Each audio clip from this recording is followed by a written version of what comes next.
Hi there, I'm Jeremy from VideoGamersOasis.com, video game database of knowledge. I would like to personally welcome you to my TikTok, Video Gamers Oasis. I'm presently reading a history book on the history of video games. The book is called Art of Atari by Tim Lapetino. I'll be reading a chapter a day all week. I look forward to see you there. Thanks for watching. Hi, this is Jeremy from Video Gamers Oasis speaking, and I've been reading Art of Atari by Tim Lapetino. It's a deluxe edition. Forward by Ernest Cline, afterward by Robert V. Conte. We're reading page 10, History, Experience, and this was after Dabney had already fudged the numbers lower. Eventually, Atari decided to manufacture the units themselves, and in November 1972, they released Pong to the world.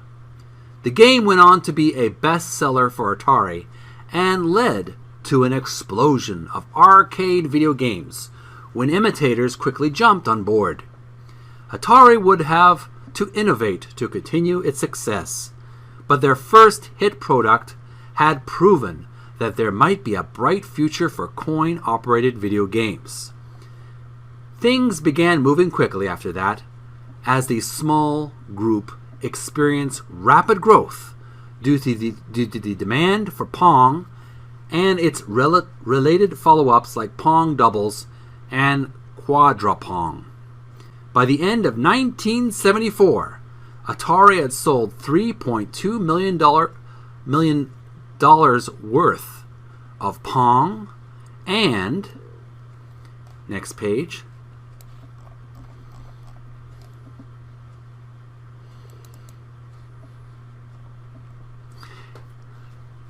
and its sequels.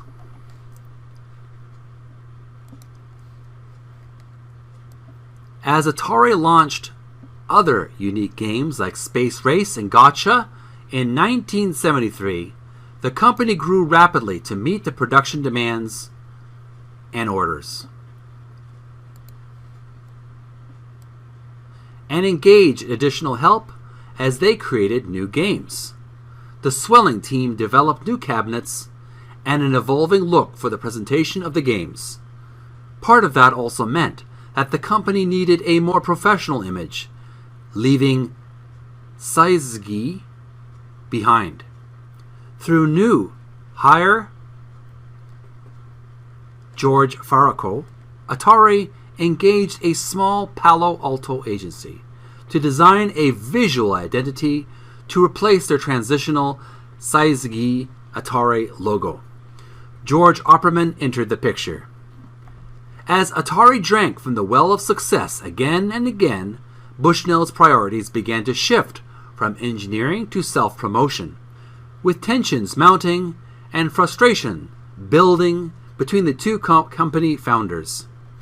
The conflicts came to a head in 1973, with Bushnell ostensibly forcing Dabney out, buying his partner's shares in the company.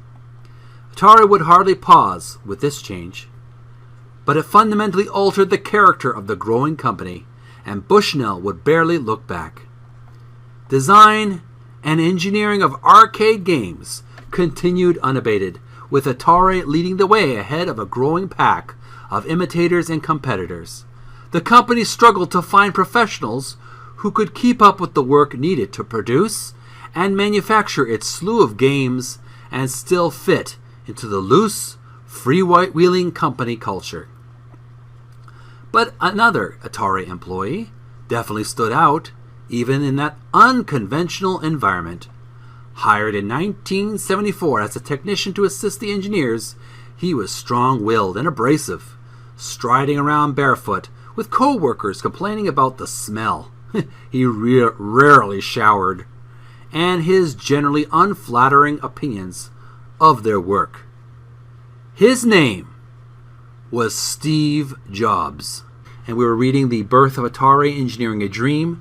We're going to take a little break from this reading. We'll continue on